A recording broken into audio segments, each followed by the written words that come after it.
Mark Rogers TV, the voice of college football, coming your way live on a Wednesday afternoon. It's 1 o'clock Eastern time.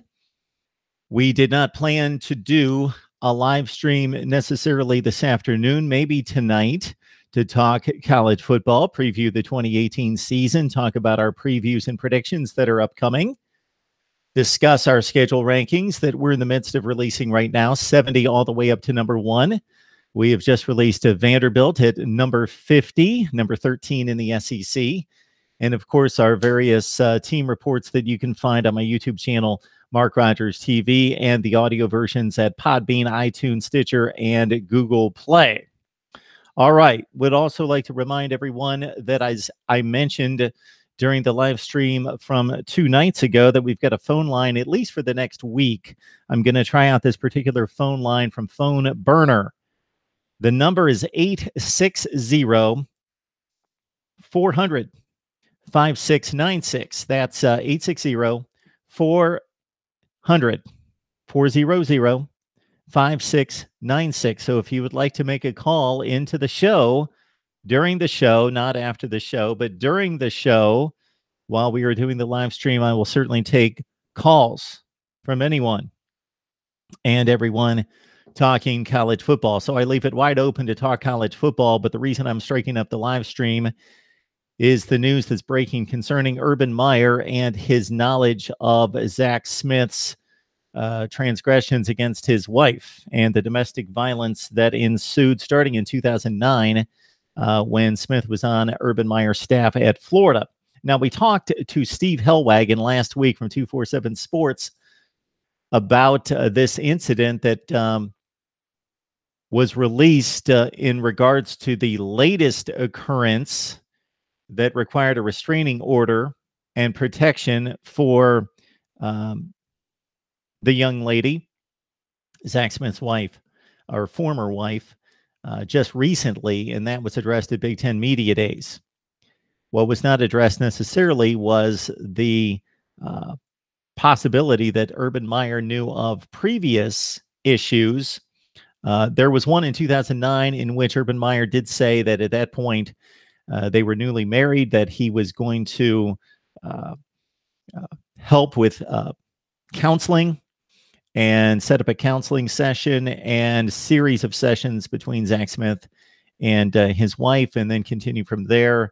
That it was a situation that he wanted to keep under wraps and he wanted to keep out of the public spotlight. At that point, obviously, the records are public, and that nothing had happened, seemingly, that we knew about from 2009 up until this latest incident. But text messages are found. Brett McMurphy of ESPN is the guy that originally released this story and uncovered this story. So let's go to the original source with Brett McMurphy in regards to everything else being reported that you see from Saturday Down South, from CBS Sports, from SB Nation, and a host of online sports outlets are derived from the original work by Brett McMurphy. So I would like to read one of the versions here from Sporting News, and so we can dive into it further. The ramifications on the football field could be immense, of course. And that's what we typically deal with here at Mark Rogers TV. The social aspect, the political aspect of sports certainly interferes at times with what we want to talk about on a regular basis here, which are the games and the analysis of the football on the field. But with the misgivings of coaches and players and administrators, this is often the topic, and it can't be ignored and has to be addressed, especially since it could cost Urban Meyer his job.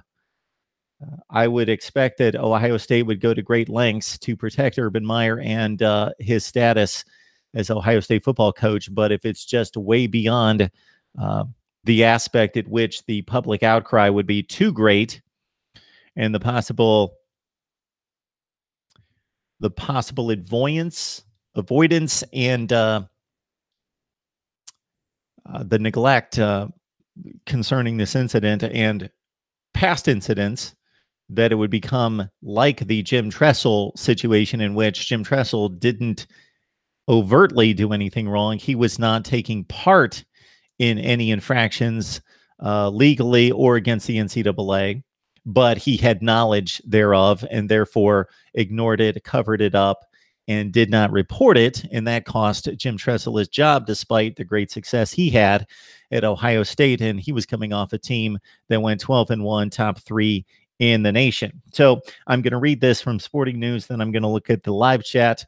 It being a Wednesday afternoon, I don't know how many we'll have on the live chat, but of course, this is a very important matter. I was in the midst of going through the Big 12 and my previews and predictions and studying personnel and rosters for, let's see, Iowa State and Kansas State and Texas Tech and Baylor today. But Urban Meyer, one of the winningest coaches in the history of college football, under scrutiny right now. All right, so this is from the Sporting News. And again, Brett McMurphy of ESPN, the first to report this. Text messages obtained by college football reporter Brett McMurphy appear to show that Ohio State head coach Urban Meyer likely was aware of multiple alleged domestic violence incidents involving a former assistant coach, incidents Meyer denied any knowledge of just last week at Big Ten Media Days. Courtney Smith, ex-wife of fired Ohio State assistant coach Zach Smith, revealed text messages between her and the wives of several other Ohio State coaches, including Shelley Meyer, detailing the alleged abusive nature of her former husband. All the coaches' wives knew, Courtney Smith told McMurphy. They all did, every single one. Text messages with Shelley Meyer appear to show that Courtney Smith routinely claimed that her husband's behavior was abusive. Quote, Shelley said she was going to have to tell Urban, Courtney Smith told McMurphy. I said, that's fine. You should tell Urban. I know Shelley did everything she could, end quote. In an interview with Stadium, Courtney Smith said Shelley Smith never came back to her to tell her she discussed Zach Smith's actions with Urban Meyer. A text exchange in November of 2015 between Courtney Smith and Lindsay Voltolina, the wife of Ohio State staffer Brian Voltolini, revealed that Urban Meyer had talked to Zach Smith about his alleged incidents. Meyer fired Zach Smith on July 23rd, shortly after McMurphy originally reported the 2015 allegations of domestic violence and felonious assault. Meyer said he would have fired Smith in 2015 had he known of the incidents that were investigated. No charges were filed by the Powell, Ohio Police Department. That's where it gets damaging and damning for Urban Meyer, if true. Courtney Smith shared photos of purporting to show herself with bruises on her neck and arms and a bloodied hand from an alleged encounter with her husband. She filed for divorce in November of 2015 and filed a domestic violence protection order against Zach Smith on July 20th, 3 days before his firing and 4 days before Urban Meyer's appearance at Big Ten Media Days. All right, so we have a situation in which Urban Meyer had Zach Smith on his staff in Florida in 2009, and there were issues there, and those were reported, and Urban Meyer addressed those with the public and how he was handling the situation. Then we had no necessarily that I know of, correct me if I'm wrong, anything that Urban Meyer has spoken to regarding Zach Smith and these incidents all the way up to Big Ten Media Days a week ago. Then, of course, Brett McMurphy reveals the story, uncovers the incident from 2015, in which I also believe that there was a protection order sent out recently. So Urban Meyer makes the statement at Big Ten Media Days that Zach Smith is fired. He hated to do it. He had a number of misgivings about it, but that he had to do it and that the incident was too great to ignore. But he had no knowledge of the incidents in 2015. That's what comes under scrutiny here, and that's what may prove to be the undoing of Urban Meyer's tenure at Ohio State would be almost 3 years ago. So in November of 2015, at the conclusion of that 2015 season, these incidents came into play. There were text messages shared between Courtney Smith, Zach Smith's wife, and apparently a number of Ohio State assistant coaches' wives, including Shelly Meyer, Urban Meyer's wife. All right, let's see what we've got on the live chat, and we will go from there, because I think this situation, if proven, which obviously the conversations between Urban Meyer and his wife, Shelly, cannot be proven, but there is a level of assumption that if Shelly Meyer knew of incidents, that she would share those with her husband, especially if she told Courtney Smith through those text messages that she would share them with Urban Meyer. That's a smoking gun right there. All right, let's see what you guys have on the live chat. When are we firing up the live stream? Here it is. When Ohio State fires Urban Meyer, about 5 minutes from now. Mike Escobar joining the show as well. Appreciate you joining Mike as well. Let's see where we get to the real comments. Nate Howell, OSU will never fire Urban. They didn't fire Tressel. They'll never bury Urban. Sad, but that's the reality about some universities. Okay, well, if we want to go into the technicalities of a firing versus somebody resigning, terminating their own position, that's grammatics. That's a technicality there. Jim Tressel was fired at Ohio State. He would not have left the job at Ohio State. We all know that. So yes, don't believe that anybody is above this or any situation in college athletics, as we have seen in the last 10 years. We've seen it on a number of levels, Joe Paterno being one in particular. That being even graver, more grave of a situation. I hate to ask this question, Mark. Do you think Urban keeps his job? Okay, based on what I just read, NCIS Fanatic 21, and basically, aside from our conversation with Steve Hillwagon on 247 Sports last week, and at that point, it was, okay, Brett McMurphy has reported this, Urban Meyer says that, so it's not a good situation, doesn't look good for Urban Meyer in regards to his relationship with Zach Smith and his tolerance for that type of behavior. But he apparently says, well, he does say, and apparently we got to take him at his word until something else is reported or investigated and uncovered, that Urban Meyer had no knowledge of the 2015 incident, fires the coach, done deal, we move on. That's what we had at that point. But we did speculate, Steve and I, at that point, that typically when there are these type of incidents that are investigated and reported and uncovered, that days later, weeks later, we then find out how much was known by the parties involved. And it's typically more than was initially reported and admitted to. So that's where we find the difficult place for Urban Meyer in keeping his job at Ohio State. Yeah, if BK got fired for every rape he knew about at ND, he would be long gone. Okay, we'll not deal into speculation right now. Let's focus. Loyalty problem based on, that evidence right there. So Jim Tressel was in the same situation. Certainly the issues were nowhere near this. I'm not comparing issues of getting tattoos and trading them for memorabilia and for awards versus domestic abuse.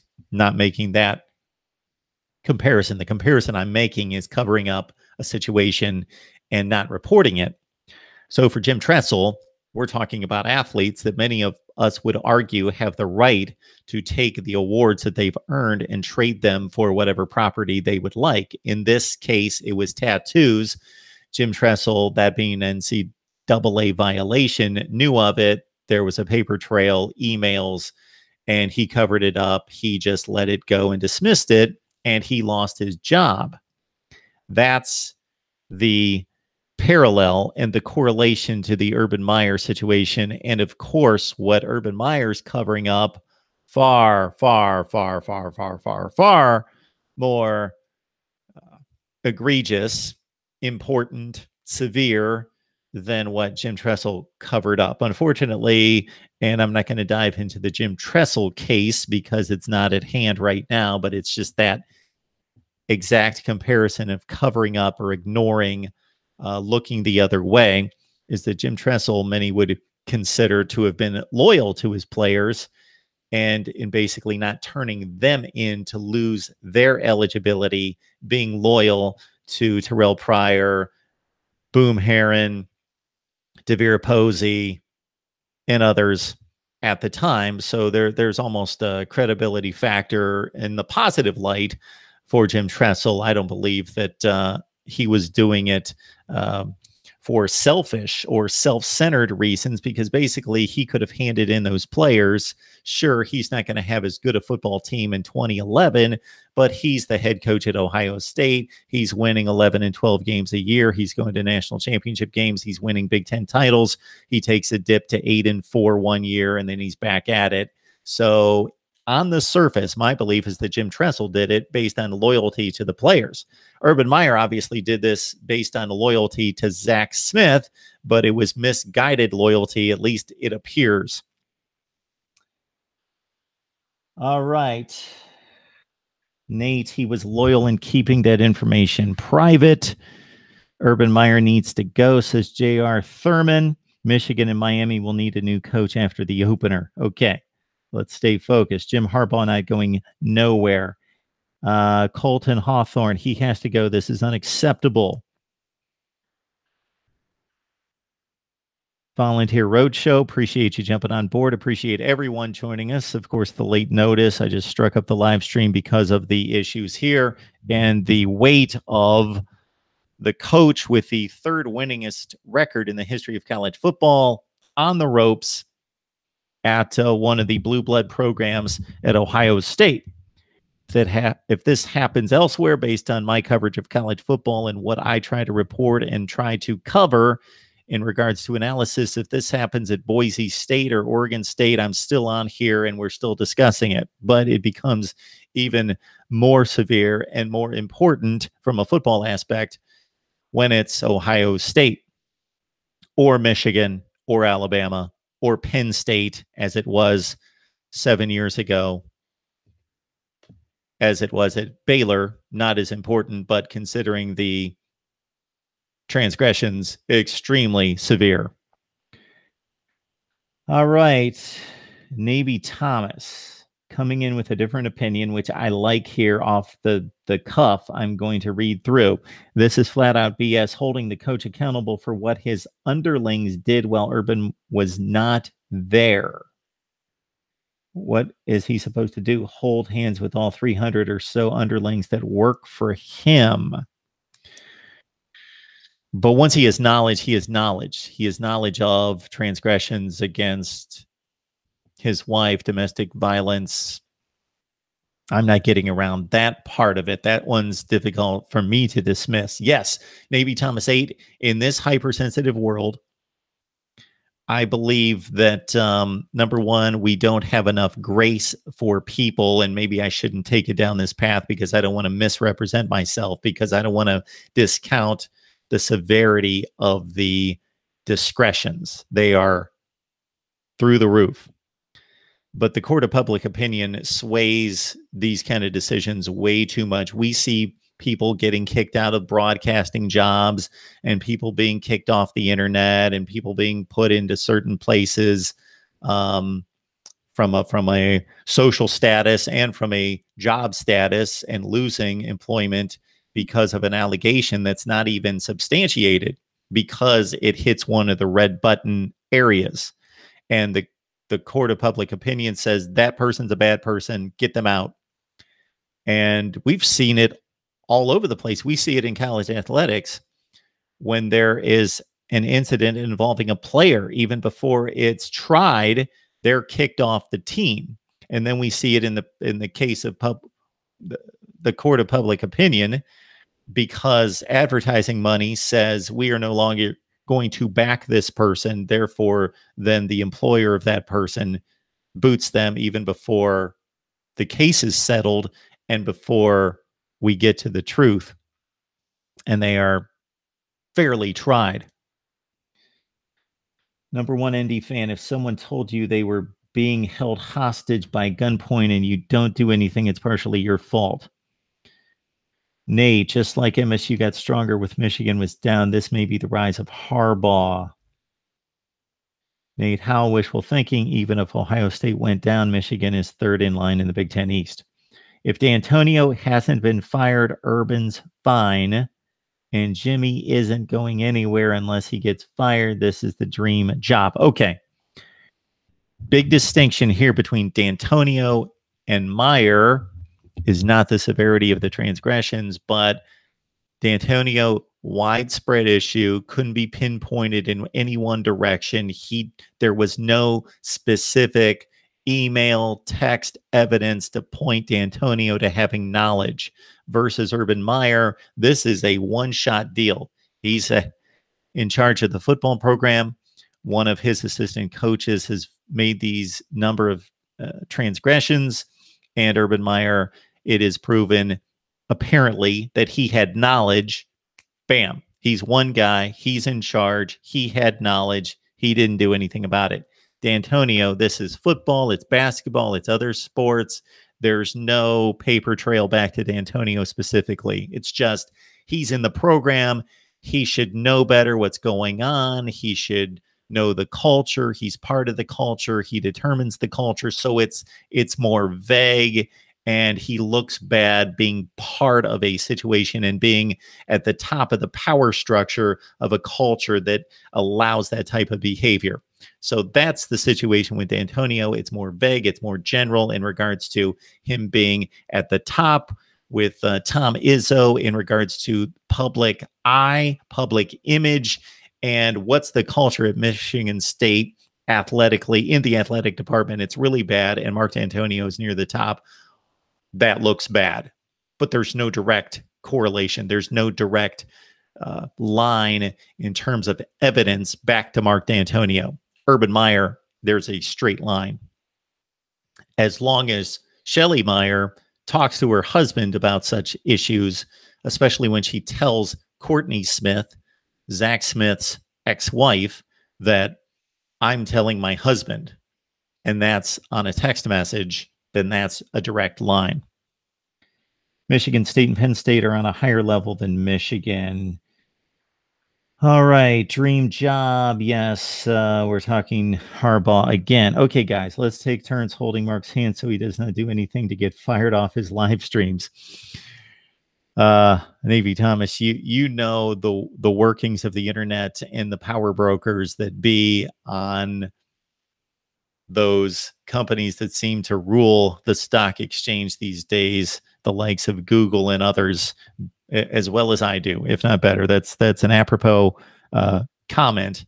Actually, we have no idea what gets streamed where or what gets taken off of people's feeds, or what gets misdirected or directed in another way, or who gets pulled off of where because of what they say. It happens way too often. We only knew that Urban's wife knew. We don't know for sure that Urban knew. Each side seems suspicious. If he knew everything, he should absolutely be fired. Buckeye State Sports. So there's the correlation right there. That's the connection I just made. Buckeye State Sports. Shelley Meyer knew based on text messages.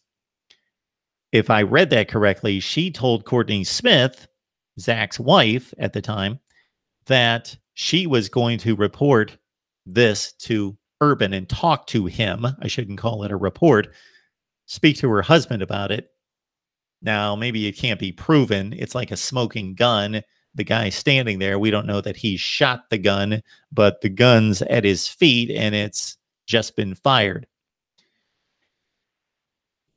It looks awfully bad. Jinker GM, especially in the Me Too era, it's going to be hard to get out of it. Lost my train of thought. Do you think Ohio State would be in probation again? This is a one-man deal, apparently. Dulani, I hope I got that right. This is a one-man deal, apparently, although the coaching staff apparently had knowledge as well, but they're not going to be taken to task like Urban Meyer, who's in charge, who had authority over his coach, as opposed to the other assistant coaches who could have blown the whistle on him, but they would be reporting someone on their same level. So it all comes back to Urban Meyer. I would not expect necessarily, if Ohio State fires Urban Meyer, that Ohio State would take a huge hit for this. I don't believe so. At least Meyer should be fined and suspended for 3 games. So Colton, you bring up an interesting discipline right there, because we are talking strictly either or. Keeps his job, the evidence can't be completely substantiated, or smoking gun, loses his job. 3 games suspension. Interesting if that held true. It's an interesting thought, though. Colton, if he did it, he should be fired. It's either all or nothing, no minor stuff. Well, it's certainly not a minor issue. So, number one, ND fan, you nailed that on the head. This is not, okay, there's a recruiting violation here that's kind of sketchy, and the head coach should have known, and there was some really bad stuff going on, but we can't directly tie him. But based on all the connectors, he probably knew, but we don't know for sure, and it's recruiting. This is going to be one of those issues that it goes beyond the NCAA and it goes to legal and is a legal matter. Therefore, that's where it becomes extremely severe. Fill in, suspend him for the Michigan game. It's like a bye week. All right. Every time I move this live stream, it moves the live chat all over the place. Buckeye State Sports, look up the interview with Courtney. Shelley said she'd tell Urban. When asked if she was ever told by Shelley that she did tell Urban, she replied she did not. Okay, when asked if she was ever told by Shelley, okay, that she did tell Urban, she replied she did not. Yeah, so that's what we just read in the Sporting News article, is that Shelley Meyer said she would tell Urban. She didn't necessarily tell him, although that seems a bit strange if Courtney Smith is confiding in all these coaches' wives, and including Shelley Meyer. And based on what we read in Sporting News, that she would tell her, but Buckeye State Sports is letting us know in the actual video interview, which I have yet to watch, that there wasn't verification that she did tell Urban Meyer. Rodney Cook, what the heck was Urban thinking? You know, I don't know. Go back to the Tressel situation. I've got to think that his loyalty to his players won out, because if he turns in the players, even though they are 3 of his best offensive players and 5 total players, and he takes a bit of a hit in regards to winning one season. He's the head coach at Ohio State. He's winning like a madman. He's going to championship games. He's winning the Big Ten. He's going to go 8-4 one year, and then the train keeps rolling. Maybe he still goes 10-2 or 11-1, and the train keeps rolling. At worst, he loses 4 games. The train keeps rolling. So the motivation had to be, I want to protect my players and keep them eligible, not for my sake, but for their sake. For Urban Meyer, unless he just didn't think that he would get caught for sure. But in this day and age, it just seems like almost everything comes to light, which of course we don't know about those things that never come to light. But I would think that Urban Meyer's motivation was he can get all sorts of coaches. There are better coaches out there than Zach Smith. There are as good a coaches out there as Zach Smith. So the motivation was not, I need this guy. The motivation had to be loyalty. Misguided loyalty, as many have said in the live chat, but had to be loyalty. He's Urban Meyer. He's winning at Ohio State. Actually, if he would have turned in Zach Smith, he would have been applauded by most, if not just about everyone, for saying he's calling out this issue. He's calling out a violator on his own staff. He's turning him in. He gave him other chances. He tried to work with him previously. And so I would think the sympathetic ear, the sympathetic lean would go toward Urban Meyer had he fired Zach Smith back in 2015 or before that, or never hired him, but certainly made that move of firing him. He would have been applauded. The NCAA would have done nothing. Nothing would have been done legally, except in a private matter with the Smiths. And Urban Meyer would continue to win at Ohio State. So it's got to be a loyalty decision. Misguided as it was, because Urban Meyer had nothing to gain from this. He only had all of this to lose. All right. Well, I don't see you ever getting fired from your live stream. I'd be sad if Mark got fired from his live stream. Appreciate that. All right. So for every fast food worker that gets abused, y'all are saying that manager should be fired if he knew.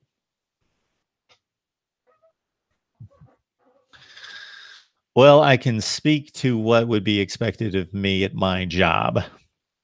And I won't go into that. But yes, there are certain expectations, especially in this world, in this day and age, that weren't necessarily expected at earlier times in our history. Mark, I know it's very early, but what do you think Ohio State will do with this situation?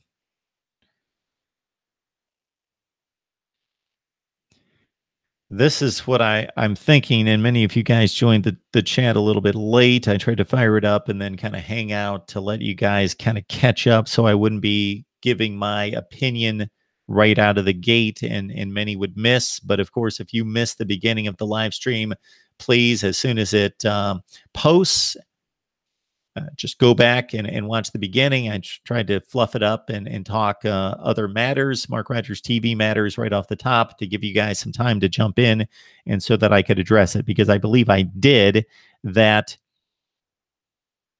Courtney Smith told assistant coaches at Ohio State, but most notably, she told Shelley Meyer. This is verified on text messages, apparently. Shelley Meyer said that she would tell Urban, and even though, as Buckeye State Sports pointed out, it wasn't verified that she did, in fact, go through with it, she did say that she would in the text messages. That would look to me as a smoking gun. The man's wife said to the victim that I am going to tell my husband, and he runs the whole deal, and he controls this guy's job. I think that's your answer right there. I think he's gone. Based on that, maybe we'll find out some other things. Maybe there's an angle that I'm not thinking of, but I think it's that simple. And I am sure that the Ohio State administration and athletic department, Gene Smith at the top as athletic director, are doing everything they can think of, everything, pulling any resource, any angle to dismiss this or explain it. Obviously, the guy's 73-8. He's won 3 national championships total. He is the third best winning percentage in the history of college football. He is the best winning percentage in modern college football. You have to go back to the black and white photos of the 1930s to find a guy who has been more successful winning games week to week at 4 programs and 3 major programs and 2 power programs, Florida and Ohio State. So I know many detractors point to Urban Meyer's failings in a few big games and his inability in the last few years to keep up with Nick Saban. Fine, if you're going to make that the standard. but he is basically almost went step for step with Nick Saban for a number of years. And so this is a monumental, this is a paramount, this is a, on the flip side, catastrophic day at Ohio State if all goes as it appears. And maybe I'm completely wrong. Maybe I'm missing something again. Let me know if I am, and maybe there's more that Ohio State will be able to do in regards to explaining the situation. But if it can't be explained past what we just reviewed, the A plus the B equals C, then I don't know that they can keep Urban Meyer, because even though Colton had an interesting mid-discipline in a suspension because of the severity in terms of people being harmed, a young lady being harmed, Courtney Smith, this severity of this being a legal matter, not a recruiting violation, not paying money to kids so they can come to the school, or covering up grades so they can stay eligible, or getting strippers for them, or whatever happens with some of this recruiting.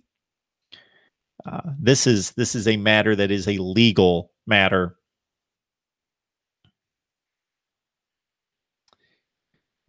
Okay. Sean Nicholson, it's just the bad coaches. No one cares enough to sniff out their dirty laundry. Urban, fire the guy. Get over yourselves, OSU haters. Yes, he did fire the guy. So, maybe Thomas, you make a good point, and it's an obvious point. He did fire him last week. So, if he would have kept him and said, we didn't know about the incident from 2015. I didn't know about it. And nothing happened since. And we've gotten him help, whatever. I got him help based on the incidents previously that I knew about, but I didn't know about this 2015 incident. And Urban Meyer did state that they had received counseling based much on his direction going back to 2009. That if he says, I fired him, we took care of it. Oh, I didn't know about that incident. Oh, yes, I did. Here's the proof. But I still fired him. I just lied. We know coaches that still have their jobs that have lied countless times. But if the end result is that the person, Zach Smith, is no longer employed because of Urban Meyer, regardless of how difficult, even if it was forced upon him to make that decision, the result is that he did fire Zach Smith. So it's an interesting point that Navy Thomas makes right there. He only was fired because it was catching way too much heat, and Urban wants to keep his job. Okay, let's understand something, though. And Big Bubba Blue, I believe you're a Michigan fan. That shouldn't have anything to do with it, but just taking note of that. When does anyone in a place of power, when does anyone, period, come out and say publicly, this happened 3 years ago, nobody knows about it, nobody has caught wind of it, it's completely covered, but I feel bad about it, I feel guilty, I should have done the right thing then. Therefore, I'm going to do the right thing now, and I'm going to confess, or I'm going to turn this person in, or I'm going to provide relief for this person. That's never done. It would be a breath of fresh air if somebody would admit to something that has yet to be caught. That doesn't happen ever with anyone.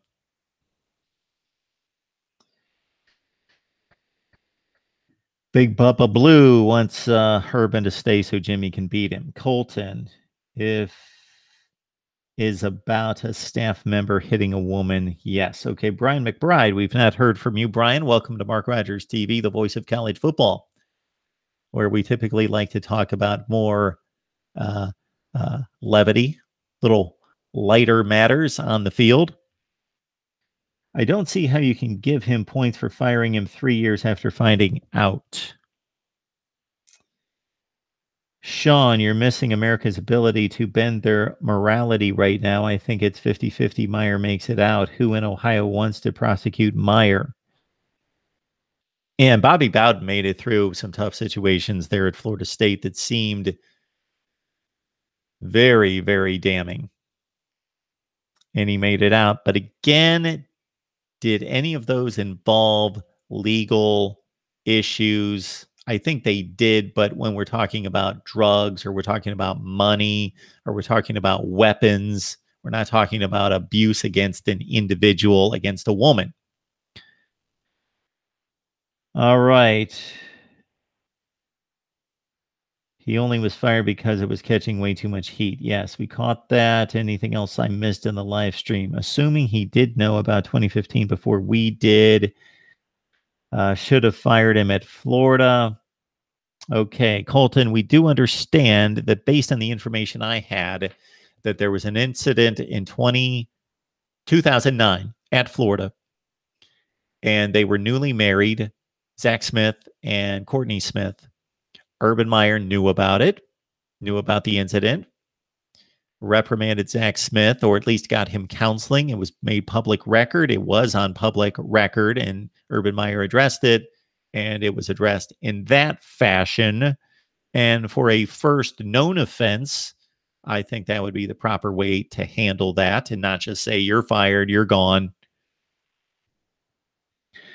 The only issue is he fired him 3 years late. Okay. I love how most of the coaches that are super good. Yes, we already read that. Navy Thomas, wow, this never happens in the SEC. It's funny, I had a conversation last week with Sonny Dykes at SMU during American Conference Media Days, and then we talked afterwards because we've spoken and had 3 interviews here at Mark Rogers TV when Sonny Dykes was at Cal, and he was just mentioning and asking me about my background and my work stops and where I grew up. And once I mentioned covering the SEC, and we were talking some other things and some other obligations and responsibilities of a head coach, and it was a nice little conversation. But as soon as I mentioned, primarily because of where we were located, covering Ole Miss, Mississippi State, and Alabama in the mid to late 90s into the early 2000s, and covering NCAA violations, he said, "Yeah, that was quite the deal in the SEC, especially at the time, because that's what it was. It was constant." Too bad 28. If Meyer is only suspended, this would continue to stay in the media once upon his return. Not the best look for the program or university long term. Yeah, and that's what makes it such a difficult decision for Gene Smith and the Ohio State administration. It's not like Rich Rodriguez last year with some of the stupid things that he did and the misconduct that he did when Arizona, sure, they improved last year, but not to the expectations of the administration and the athletic department. And then when they had that slide late season, they really didn't like where the program was headed, weren't that satisfied with Rich Rodriguez effort on the field. And so they let him go, and they could point to the misconduct, even though there is much reported that from a football standpoint, they weren't happy. This would be a completely different deal. So, yes, replacements. A few people brought up not specific replacements, but the difficulty, just the difficulty that that Ohio State would have in replacing Urban Meyer. Arguably the best coach in the country. Certainly his track record is top 2, and his current track record, considering what Kirby Smart's doing and Dabo Swinney, is top 4. But all time, it's top 4 or 5. All right. Buckeye State Sports mentions the loyalty to Earl Bruce. It being a family matter. And if you know anything about Urban Meyer's coaching development and beginnings, he held Earl Bruce in the highest of regard, starting out as a graduate assistant at Ohio State during the Earl Bruce era.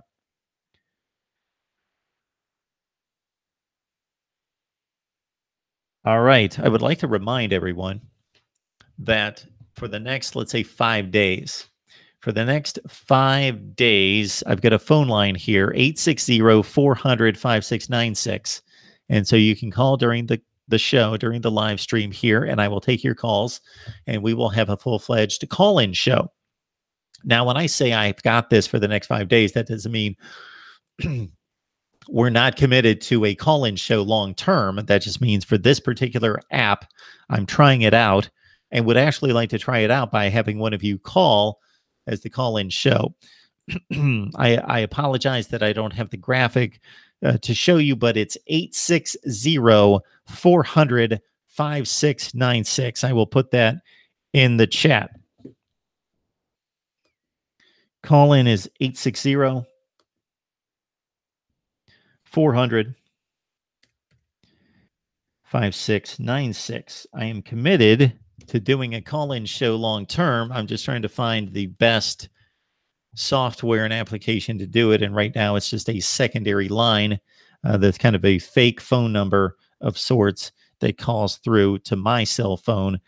And once again, it's 860-400-5696. Also want to remind everyone, as I stated for the first time in our previous live stream, that I am taking email addresses.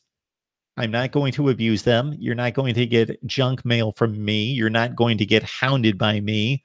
You're going to receive, starting the first week of the football season, you're going to receive a mailing from me once a week, one time a week. And it's going to be providing just a little bit more information that's unique to the mailing list.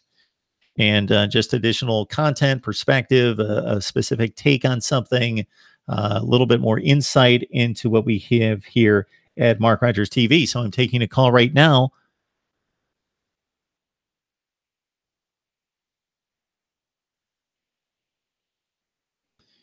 All right, so this is exciting. This is our first call in to Mark Rogers TV. Who am I speaking with?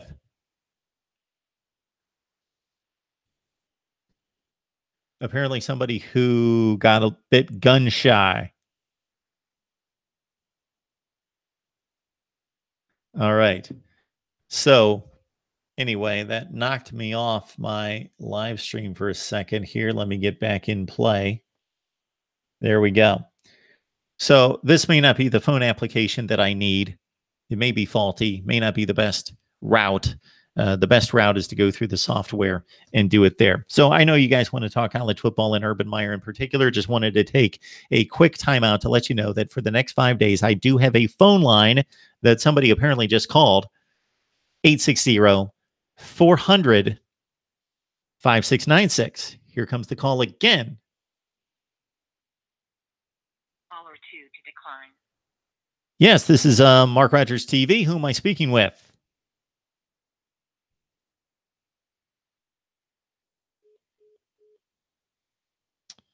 So we're having issues with that for some reason. It seems like somebody's, if I'm just calling for the calls right now, making the solicitation that if somebody's calling right now, this is pretty legit, but for whatever reason, it's not going through. All right. So we continue trial and error with the call-in show. Here it goes one more time. Let me see if I can grab this. Caller 2 to decline. The call will start at the beep. Hey, this is Mark Rogers TV. You're our first caller ever. Who am I speaking with? It's the great NTA, baby. The great NTA. Absolutely. Is that your handle? It's just short for Navy Thomas 8. Oh, it is very appropriate that you are the first caller ever, Navy Thomas 8. That's exceptional. I just wanted to try and help you out on this. Sure, absolutely. This whole thing is a huge fiasco, in my opinion. Okay. I mean, I can go back to 1995 with Tom Osborne. Yep. And he kept Lawrence Phillips, who eventually died in prison. Yep. But that's all right. But he allowed him to play in the Florida game. Yes, I remember that. So if we take today's standards and move it back to then, well, then the greatest coach in the history of college football should be fired, right? So I'm trying to make... How many coaches do we go through that have tried to stick up for their subordinates? Yep. The whole thing just totally pisses me off. Well, I'm trying to process this from a few different ways. So I'm not necessarily saying that he should be fired or should not be fired. There's the question of, do you personally think, or do the viewers, or do I personally think he should be fired or not be fired? Then there's also the question, do we think he's going to be fired, regardless of what we feel or what we would do based on the evidence, what we know of the environment, the culture, what's being done these days, not in 1995, 23 years ago. Do we think he's going to be fired? And trying to sort through all this, not knowing everything behind the scenes, it's a complicated process.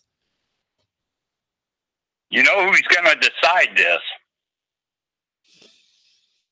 Hopefully not public opinion. It's going to be Jim Delaney. Jim Delaney. After what they went through with Penn State, this is not good for the Big Ten. Yeah. Yeah, and Jim Delaney has always fancied himself as being above board, more so than his colleagues in the other conferences, and wanting the Big Ten to hold a higher social and academic standard than other conferences. He's been pretty clear about that. So I could agree with you on that he may take charge of this situation to a certain extent, although I don't think he technically can make the move, but he can put a lot of pressure on. Agreed. I agree. Well, anyway, I just wanted to call in and give your system the test. That was the test right there. You should be able to get it pretty much figured out. Now, folks, Navy Thomas 8 and I connected on YouTube, I don't know, 3 or 4 or 5 years ago. We lose track of time. But he helps me out with all sorts of suggestions on content and leads me to certain facts and articles that lead me to some things that I should be covering. And he's just a great supporter. So Navy Thomas 8, I appreciate it. How's your channel doing? Oh, it's doing all right. Yeah? Just haven't been posting a lot lately. Okay. All right. I certainly had more than a chuckle a few years ago when you let me know that you had mentioned me on one of your posts and you were just tearing it up down the street on your motorcycle, and you were talking about something that I was discussing on Mark Rogers TV. It was pretty funny. I might just do one of those today on this very damn subject. Okay. I would love to hear it, because when I go on here, I want to be prepared, and I typically am concerning football matters. I knew this was too important to let it slide, but at the same time, I don't want to be judge and jury.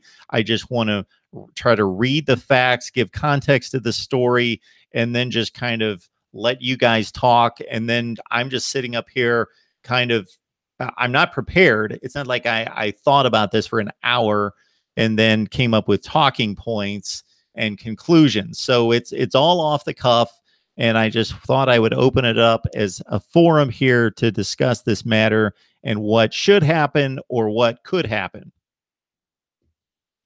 I totally understand that. I really enjoy the chat section of your videos. Yeah. Because you can go off on a tangent and start talking about something, and the chat room, we'll conduct our own conversations. And I love all the guys in there, especially NCIS. Even though he's a Buckeye fan. That's right. We're going to see when Nebraska puts the thumping this year on Michigan, Ohio State, and Michigan State. You heard it here first. So Navy Thomas A told me this the other day, I believe, on Twitter, and he's backed it up right here that he's calling out those three monster programs in the Big Ten East that Scott Frost is coming after him this year, not in 2 years, this year.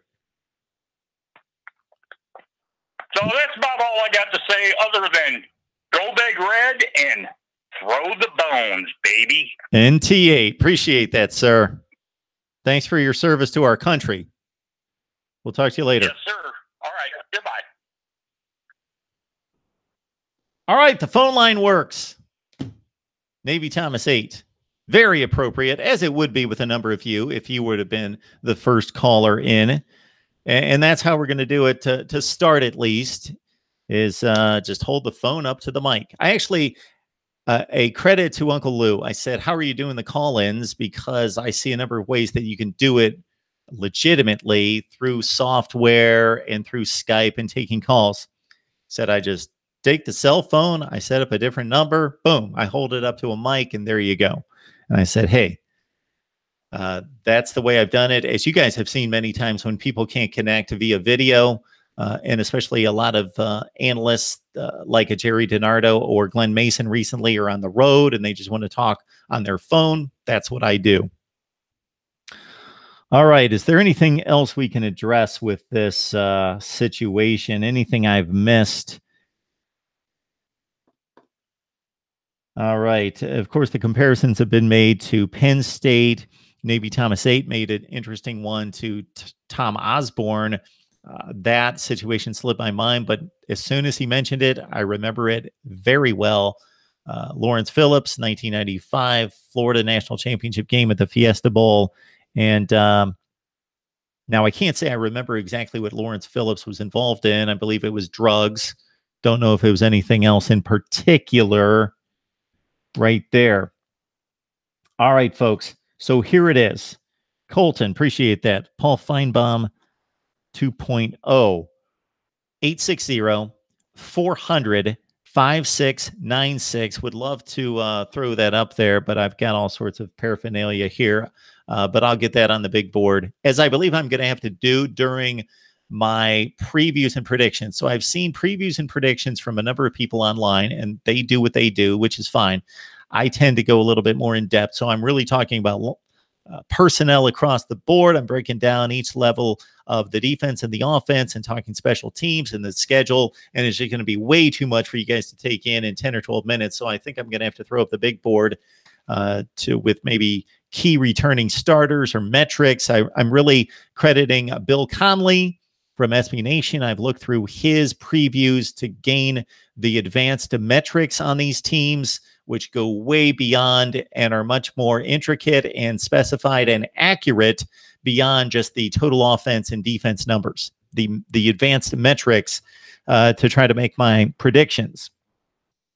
I'm feeling a little pressure, I've got to admit, in making my predictions this year because I wanted them to be on the money. Now, 2 years ago, I did predict Alabama, Clemson, Ohio State, and Washington to go to the college football playoff. So I was 4 for 4. Last year, I was 2 for 4 with Alabama and Clemson. I had Ohio State and Oklahoma State. I should have went with the chalk and Oklahoma, but I went Oklahoma State, Ohio State. Of course, the Buckeyes could have been in the playoff, but had they been, Alabama would not have been in the playoff. So I still would have been 2 out of 4. But as I've stated many times in recent weeks, I am bothered by the chalk that is presenting itself in college football with Clemson, Miami in the ACC, Alabama, Georgia in the SEC, Ohio State, Wisconsin in the Big Ten. And maybe we've got a blow up there that could change a whole lot of stuff. We could have Luke Fickell 2.0 at Ohio State in 2018.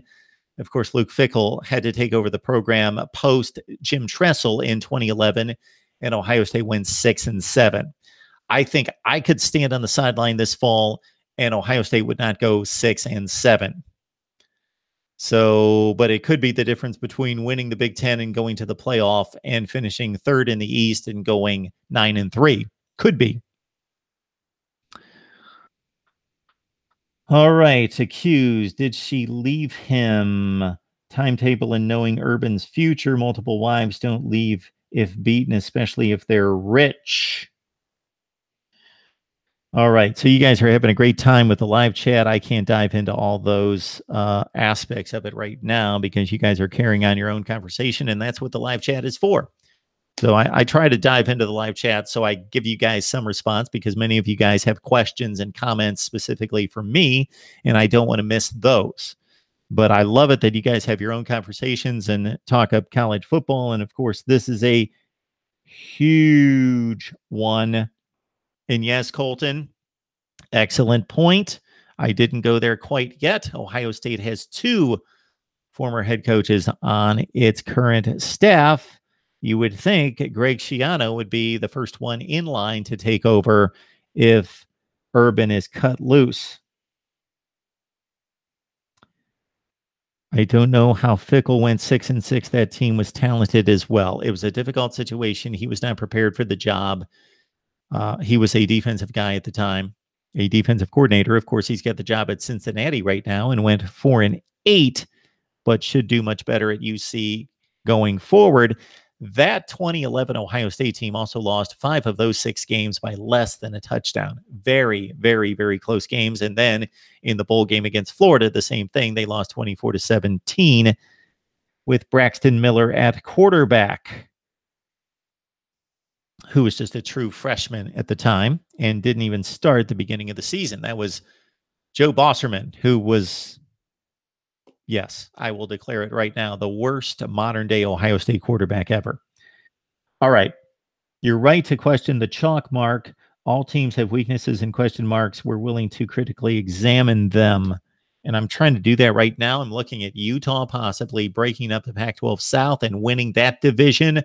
I think Utah has the best team, not the best talent as USC does, but the best team prepared to win this season. What's making me reluctant to pull the trigger on Utah is that they play the most difficult schedule inside the Pac-12. Not overall. I don't have them ranked as the #1 schedule in the Pac-12 among Pac-12 teams, because they don't play anyone outside the conference, excluding BYU. And that's really nothing. But Utah has the most difficult schedule in the Pac-12, period, because they've got to play all 3 difficult teams in the North in Stanford, Washington, and Oregon. But I'm close to pulling the trigger on Utah winning the Pac-12 South, Texas in the Big 12, and maybe somebody other, even before this Urban Meyer news, somebody other than Ohio State in the Big 10. Michigan, boy, they are a wild card. I see where they could just be the same Michigan, lose 3 or 4 games, or this could be the breakout. This could be the big breakout. All right, Cincinnati has some great coaches go through there. They have Brian Kelly, Tommy Tuberville come to mind first and foremost. All right. Should Florida be thanking Meyer for pulling headlines away from them? Arizona, USC are better than Utah. I don't believe so, Colton. You might be right. I think it's close. All right. Again, I'm going to keep up the live chat for a minute or 2, unless you guys go in another direction. I think we've beaten the Urban Meyer story to death, unless something new comes out. The number for the phone line right here. Call me, and we'll talk some college football. 860-400-5696. 860-400-5696. And we do know that the line works because Navy Thomas got through. I just had to punch 1. And so before I was able to hit the speakerphone, that's what it was asking me to do, and I didn't hear it the first 2 times. There's the phone number right there, 860-400-5696. Too bad 28. I love it, Mark. Look deeper than the surface and ignore the easy chalk.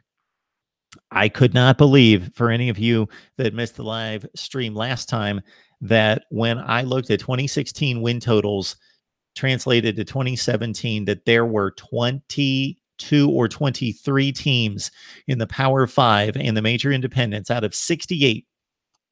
More than 1/3 of them, this shocked me. More than 1/3 of them increased or decreased from 2016 to 17 by at least 3 wins. Michigan State, the classic example, from 3-9 to 9-3 in the regular season, 10-3 with a bowl win. I thought, because I'm seeing these predictions come out by a lot of people, and they are predicting exactly what you would expect.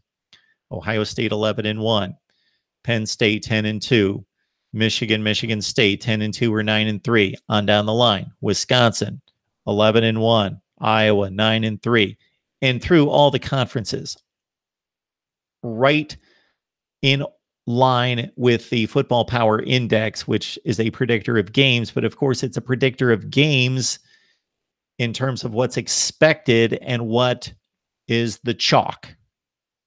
And I hate to keep using that term, but what the expectation is. And we know that there are going to be exceptions to that expectation. And that's what I'm trying to figure out, where those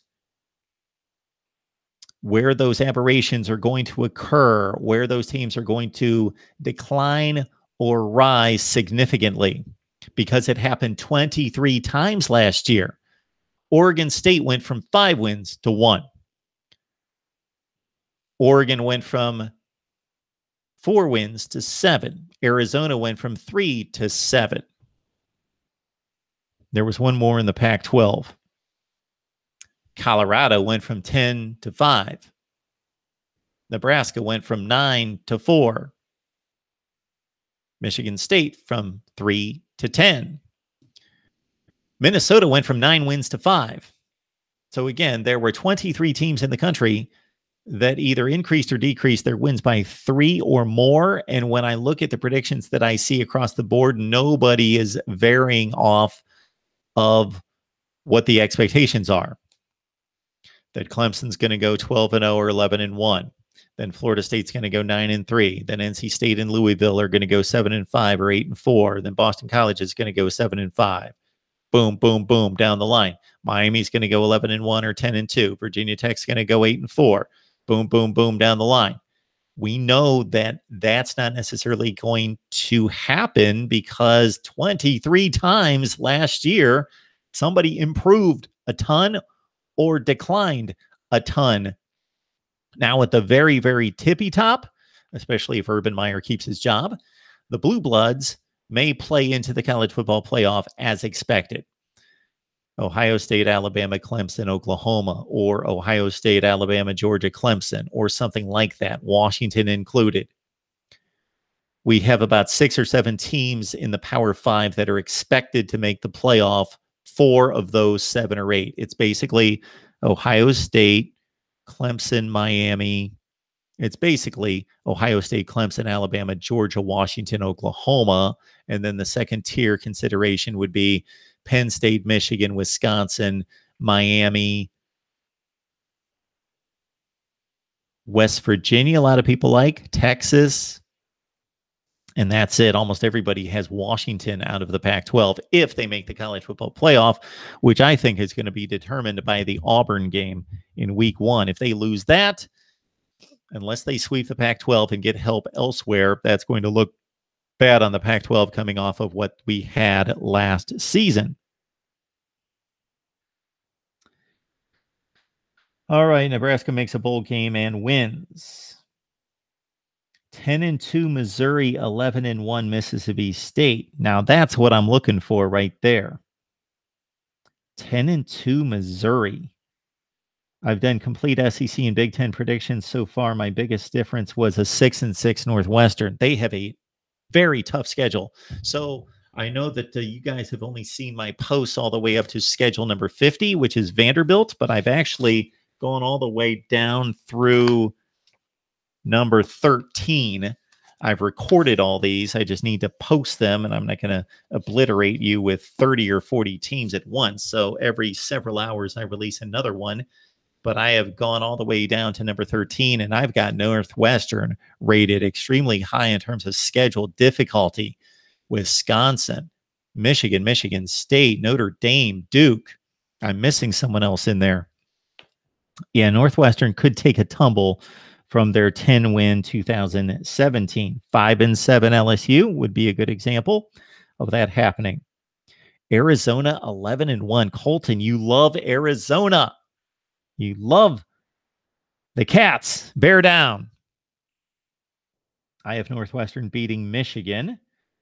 11-1 Penn State isn't that weird, but their loss for me was at Pitt.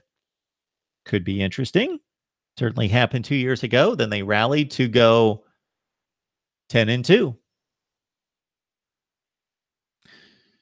Yeah, lost to Pitt, lost to Michigan, annihilated by Michigan, then ran the table, beat Ohio State, won the Big Ten East, and won the Big Ten Championship. So it's happened before. All right, everyone. I appreciate it. Nate Howell joining us with the Big Ten, the number 1 conference, the SEC 2, and the Pac-12 at number 3. Not the ACC, Nate.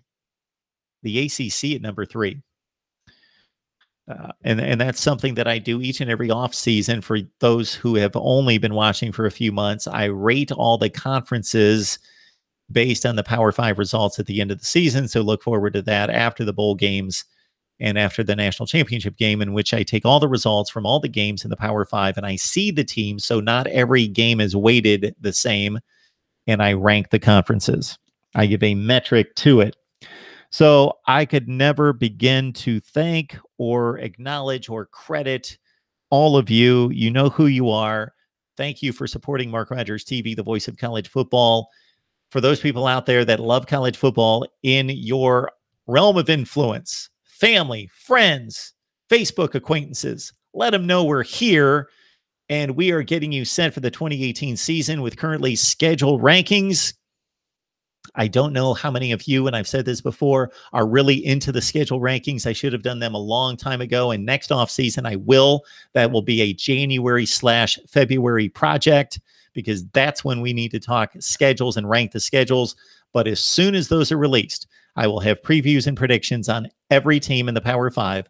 Plus, I have guests coming back in just a few weeks. As soon as we have news from camp across the nation, we will have the best bloggers, broadcasters, and writers on to talk their specific teams and get you set for 2018. We are just about 4 weeks away, and I can't wait. It'll be Thursday night in 4 weeks. Thursday night, tomorrow night, 4 weeks, Northwestern, Purdue. I'm excited for a Big Ten opener that means something, and a few other games on Thursday and Friday before we hit Saturday, Sunday, and Monday with the likes of Michigan, Notre Dame, LSU, Miami, and Florida State, Virginia Tech. Thanks so much. Again, like, comment, and subscribe. It helps us immensely with driving this and driving the content and getting you better and better content and being able to do this more often than we currently can. So I appreciate it. Get the family and friends on board as well. Mark Rogers TV, the voice of college football. We will see you next time.